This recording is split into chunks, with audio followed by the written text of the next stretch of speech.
वह फूल को देख तो नहीं सकता, लेकिन उस बगीचे की जो खुशबू है, उस खुशबू से वह अनजान नहीं रह सकता। उसे भी उस बगीचे की खुशबू की अनुभूति अवश्य होती है। वो बचा रहता है और उसमें रहने के कारण उसे ठंडक का एहसास होता है। ठीक उसी प्रकार से यदि हम निरंतर सत्संग में आया जाया करते हैं तो बहुत ज्यादा अगर सुधार नहीं भी होगा तो जो अनहोनी होने वाली है उससे हम बचे रहेंगे और बहुत सारे दुर्गुण जो मनुष्य जीवन में आते जाते रहते हैं उससे भी हमारा छुटकारा धीरे धीरे ही सही वो होता रहता है। प्रेमियों, इस कलयुग के कलिकाल में सत्संग का मिलना बहुत दुर्लभ होता है। सत्संग तो संत महात्माओं के द्वारा ही दिया जाता है। हम जैसे अधम जीव की कोई हस्ती नहीं कि हम सत्संग सुना सके। हम लोग तो उनकी ही वाणी को अपने मुखारबिंद से श्रोताओं के बीच परोसने का काम करते हैं, जिसको प्रवचन कहा जाता है। लेकिन संत महात्माओं की बातों को सुनाने से अगर श्रोताओं में भगवत के प्रति, परमात्मा के प्रति अनुभूति होने लगे, उनका ध्यान परमात्मा में लीन हो जाए, परमात्मा में रुचि बढ़ने लग जाए और अगर वो ऐसा सोचने लग जाए कि आज से ही सही सांसारिक कार्यों से अलग रहकर मैं अपना जीवन केवल और केवल परमात्मा में ही लगा दूंगा, अगर ऐसा विचार, ऐसी भक्ति, ऐसी आस्था परमात्मा में उपजने लगती है, उस क्षण को, उस समय को संत महात्माओं ने सत्संग की संज्ञा दिया है। तो आज का जो समय है, अभी का जो कल है, यह हम सबों के लिए, जहां तक हमारी आवाज जा रही, जो भी श्रोता इस संत मत की बातों को सुन रहे और परमात्मा में अगर उनकी रुचि बढ़ रही तो निश्चय ही ये पल हम सबों के लिए सौभाग्य का पल। प्रेमियों, यह मनुष्य जीवन हम लोगों को जो मिला है वो बहुत ही सर्वोपरि है, अमूलक है। इस जीवन को प्राप्त करने के लिए देवी देवता भी तरसते हैं, ऐसा शास्त्रों में बताया गया है। गोस्वामी जी महाराज ने रामचरितमानस में लिखा है, बड़े भाग्य मानुस्तन पावा, सुन दुर्लभ सद ग्रंथ ही गावा। यह मनुष्य शरीर बड़े ही भाग से कई जन्मों के पुण्य कर्म जब संचित होते हैं तब जीव को मनुष्य तन की प्राप्ति होती है। और इस मनुष्य शरीर की इतनी बड़ी महत्ता बतलाई गई, ऐसा कहा गया शास्त्रों में, इस मनुष्य शरीर नरदेही को प्राप्त करने के लिए वही देवी देवता जो स्वर्ग वैकुंठ में बैठे हुए हैं वो अभी तरसते हैं। ऐसा क्यों? एक और हम मनुष्य जीव उन्हीं देवी देवता की पूजा आराधना में अपना जीवन खपा देते और दूसरी तरफ वो देवी देवता ये मनुष्य शरीर के लिए तरसते हैं। तो इसका उत्तर संत महात्माओं ने बतलाया। उन्होंने कहा कि कर्म करने के बाद जब कोई जीव संत महात्माओं के सानिध्य में जाता है और उनके बतलाए रास्ते पर चलकर योग अभ्यास और साधना की कमाई जब करता है तो धीरे धीरे स्वर्ग, वैकुंठ, ब्रह्मलोक, पार ब्रह्मलोक और कई अनगिनत लोक हैं, वहां तक जीव जाता है। तो स्वर्ग लोक में जाने के बाद जहां हमारे देवी देवता बैठे हुए हैं, संत महात्माओं ने बताया वो अंतिम लोक नहीं है, उसके आगे कई लोक हैं। स्वर्ग में जाने के बाद तो पुनः मृत्यु लोक में आना पड़ता है। जैसे ही आपका पुण्य कर्म क्षीण होगा, आपको मृत्यु लोक में आना पड़ेगा। इसलिए संत महात्मा ये बतलाते हैं कि देवी देवता भी, चूंकि उनको मोक्ष की प्राप्ति नहीं होती, आवागमन का जो चक्कर है उससे मुक्ति मोक्ष नहीं मिलता, इसलिए इस नरदेही में आने के लिए वो तरसते हैं और इस मृत्यु लोक पर उनको आना पड़ता है।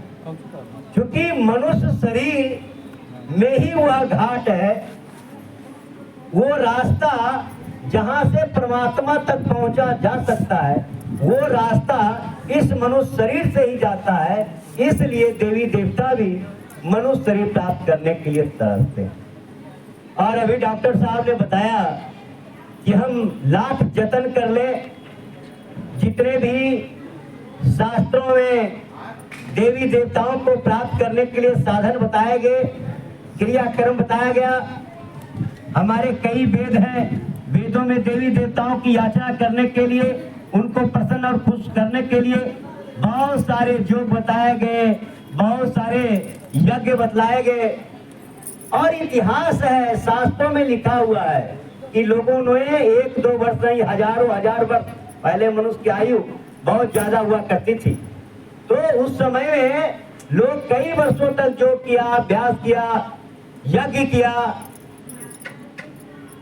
तरह तरह के आम उल्टे लटके रह गए, पेड़ पर उल्टे लटके रह गए, खाना पीना त्याग दिया, हवा पर भी लोग रहे, लेकिन किसी को आवागमन यानी मोक्ष के चक्कर से मुक्ति मोक्ष नहीं मिला। और तब भक्त के संत सतगुरु के पास जब उन्होंने गए, तब उन्होंने बताया कि मोक्ष तो तभी मिलेगा जब भक्त के सच्चे सतगुरु मिलेंगे। तो अभी तक जो लोग संत सतगुरु के शरण में नहीं गए हैं, जिन्होंने नाम दीक्षा यानी गुरु मंत्र, वह मंत्र जिसके बदौलत, जिसके सहारे जीव ये जन्मना मरना, ये आवागमन का जो चक्र है, इस चक्र से मुक्त नहीं होगा, तब तक वो भटकता रहेगा। और वो मुक्ति कौन देंगे? तो भक्त के सच्चे सद्गुरु देंगे। तो जो भी प्रेमी अभी तक गुरु नहीं किए हैं, उनसे हमारा निवेदन और प्रार्थना है कि वो सच्चे गुरु की खोज करें। और वैसे तो हमारे गुरु महाराज जो भक्त के सच्चे सद्गुरु हैं, मध्य प्रदेश के उज्जैन नामक नगरी में वो निवास करते हैं, वहां उनका आश्रम है। और वो जो नामदान होता है, परमात्मा प्राप्ति का जो रास्ता है, वो बतलाते हैं और उस पर चलाते हैं। और यदि व्यक्ति आस्था विश्वास के साथ वो नाम को पकड़कर नाम की साधना करता है, तो जीवों को अनुभूति भी होती है। जैसे किसी भी देवी देवता की पूजा करने का उद्देश्य क्या होता है? उद्देश्य यही होता है, सबसे पहली बात तो ये कि अभिष्ट इच्छाओं की पूर्ति हो जाए, और दूसरा कि उन देवी देवताओं का साक्षात्कार हो जाए। तो संत महात्माओं ने बताया ये जो सांसारिक इच्छा है, इसकी पूर्ति हो जाना कोई बड़ी बात नहीं है। वो तो मामूली सी मेहनत और साधना करने के बाद किसी भी व्यक्ति को हो जाता है। आपका जो पूर्व जन्म का कर्म है, उस कर्म के अनुसार जो आपका प्रारब्ध है, उस प्रारब्ध के अनुसार आपको सारी सुख सुविधा मिलेगी, आप कुछ करें या ना करें। देवी देवता के पास या संत महात्मा के पास जीव इसलिए जाता है कि हमारा अगला जन्म, जैसे आज हम मनुष्य जीवन में है, यह शरीर जब छूटेगा पुनः कोई जीवन मिलेगा, तो हमारा अगला जीवन जो हो वो कैसे सुखमय व्यतीत हो। और सुखमय क्या, आध्यात्मिक दृष्टिकोण से जो संत शरण में होते हैं वो तो चाहते हैं कि हमारा जीवन ही न हो, हमारा जो जन्मने मरने का चक्कर है यही छूट जाए, पुनः हमको जन्मना मरना ना पड़े, क्योंकि जन्मने मरने में असहनीय पीड़ा होती है। एक बिच्छू काटता है तो कितना दर्द होता है। कल्पना कीजिए कि हजारों हजार बिच्छू अगर एक बार किसी व्यक्ति को डस ले तो कितना दर्द होगा। बहुत बड़ी यातना और पीड़ा जन्म लेने के बाद, और जब व्यक्ति अपना जीवन को छोड़ता है, जब उसकी मृत्यु होती है तब उतना ही कष्ट होता है। इसीलिए शास्त्रों में लिखा गया, जन्मत मरत दूसरा दुख होई। इतना पीड़ा होता है कि उसका वर्णन नहीं किया जा सकता। जब व्यक्ति प्राण छोड़ता है, यमराज उसके समक्ष उपस्थित हो जाते हैं और यमराज के उस विशालकाय शरीर को देखकर व्यक्तियों के टट्टी पैखाना तक हो जाते हैं। जब उस विकराल दृश्य को देखता है, उसकी आवाज, उसका कंठ जो है वह अवरुद्ध हो जाता है, बोलना तो चाहता है, उसको पता हो जाता है अब यमराज हमको लेने के लिए आ गया। वह अपने परिवार रिश्तेदार को कुछ बताना चाहता है लेकिन बता नहीं पाता। इतनी भयानक स्थिति मृत्यु के समय होता है। और ठीक यही बात जीवों के जन्म लेने के समय होता है। असहनीय पीड़ा उस समय जीव को होता है। मां के गर्भ में उल्टा व्यक्ति लटका हुआ रहता है और जब उस पीड़ा को सहन करने में वो असमर्थ होता है, तब परमात्मा से याचना करता है और कहता है, अब प्रभु कर कृपा करहूं यही भांति, सब तज भजन करब यही भांति। वो कहता है, प्रभु अब इस वेदना से दुख की जो घड़ी है वो सही नहीं जा रही, अब इससे छुटकारा दो। और प्रभु तो दीनानाथ है, कृपालु है, वो जीव की उस बेबसी को देखकर द्रवित हो जाते हैं और उसको मुक्त कर देते हैं।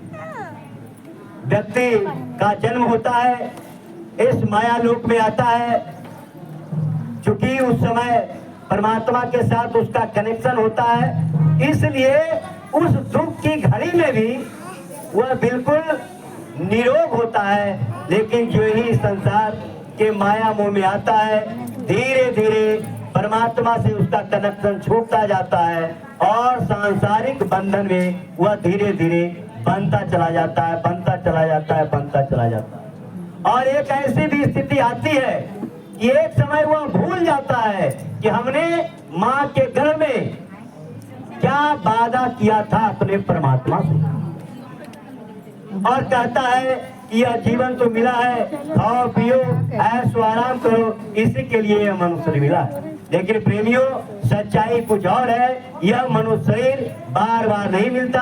यह मनुष्य शरीर को बताया गया, इसकी कोई कीमत नहीं लगाई जा सकती, इसीलिए संत महात्माओं ने इसको अमूल्य कहा है। यह शरीर सौभाग्य से हम आपको सबको उस परमपिता परमात्मा ने दिया है, और इसीलिए दिया है, इस मनुष्य शरीर का अगर कोई लक्ष्य है तो एक लक्ष्य है, जीते जी उस परमपिता परमात्मा को प्राप्त करना। कैसे प्राप्त होंगे? एक बात तो स्पष्ट है कि वह जो परमात्मा है उसको खोजने की आवश्यकता नहीं है, वो आपके पास ही है। बहुत सारे मनुष्य अज्ञान में, अंधकार में रहने के कारण कोई मथुरा जा रहे, कोई प्रयाग जा रहा, कोई अन्य तीर्थस्थलों पर जा रहे, और उनको लगता है जैसे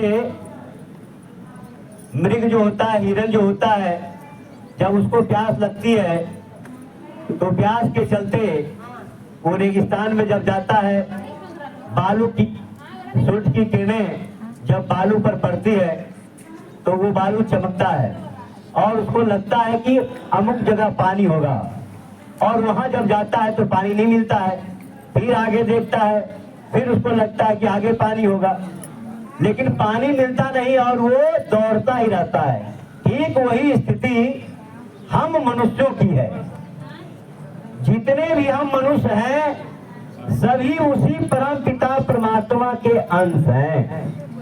हम सबों के पिता वही परमात्मा है जिनके बारे में कहा गया अल्लाह एक है, खुदा एक है और परमात्मा एक है, गॉड इज वन।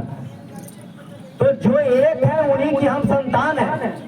और इसका ये उदाहरण है, इसका ये सबूत है कि व्यक्ति किसी न किसी रूप में, चाहे कितना भी वो कहे कि हम परमात्मा को नहीं मानते हैं, निश्चित रूप से हर व्यक्ति परमात्मा को मानता है। ये बात दिगर है, कोई कहेगा हम बाबा जय गुरुदेव जी महाराज के शिष्य है, कोई कहेगा हम ठाकुर अनुकूलचंद जी के शिष्य है, कोई कहेगा हम राम को मानते हैं, कोई कहता है हम कृष्ण को मानते हैं, कोई कहता है हनुमान को मानते हैं, लेकिन मानता सभी है, परमात्मा को सभी मानते हैं, नाम अलग अलग हो सकता है।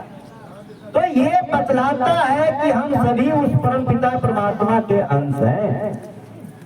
अब उस परमात्मा के अंश हैं तो जिसके लिए मनुष्य शरीर दिया गया, उस लक्ष्य को हम प्राप्त कैसे करेंगे?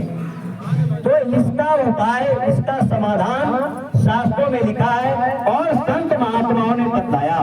उन्होंने कहा